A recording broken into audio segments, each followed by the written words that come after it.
सगळ्या इक्वेशनच्या पलीकडची निवडणूक आहे। ही निवडणूक मोदी साहेबांसाठी निवडणूक होणार आहे। ही निवडणूक देशाची निवडणूक आहे।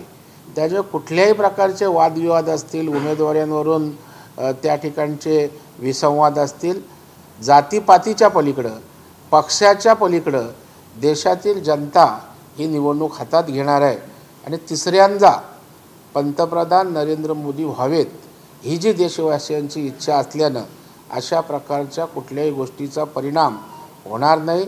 साधू संतांचा आशीर्वाद पंतप्रधान नरेंद्र मोदी साहेबांना आहे आणि त्याच्यामुळे स्वाभाविकपणे आपापसात काही असेल, परंतु साधू संतांना किंवा हिंदू धर्माला मानणाऱ्या सगळ्या सनातनी लोकांचा त्या ठिकाणी आपल्याला मोदी साहेबांना समर्थन त्या ठिकाणी असेल।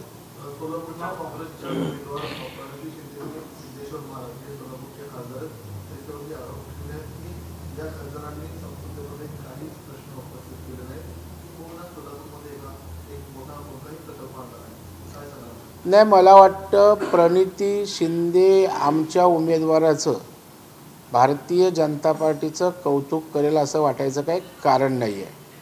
पहिलं नाकाने कांदे सोलताना प्रणिती शिंदे किती गावांमध्ये त्या मतदारसंघामध्ये फिरल्या याचं आत्मपरीक्षण त्यांनी करावं। आमचा पक्ष आहे, अभेद्य संघटना आहे, मोदी साहेबांना मानणारा आज मोठा वर्ग आहे आणि त्याच्यामुळे सगळ्या गणितांच्या पलीकडे जाऊन मोदी साहेब देशाचे पंतप्रधान होतील आणि प्रणिती शिंदेने आपलं डिपॉझिट वाचवण्यासाठी धडपड करावी, काम करावं, लोकांमध्ये जावं, अशा प्रकारची विधान करून मतं देतील वातावरण भाजपच्या विरोधात जाईल असं वाटत असेल तर तो त्यांचा गोड गैरसमज आहे।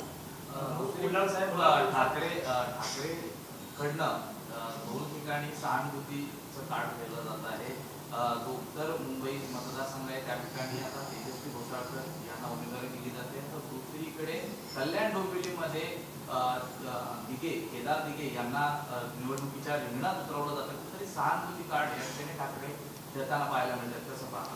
ठाकरेंकडे, उद्धव ठाकरेंकडे सहानुभूती मिळवायचं नाटक करण्यापलीकडे दुसरी शिदोरी नाही आहे।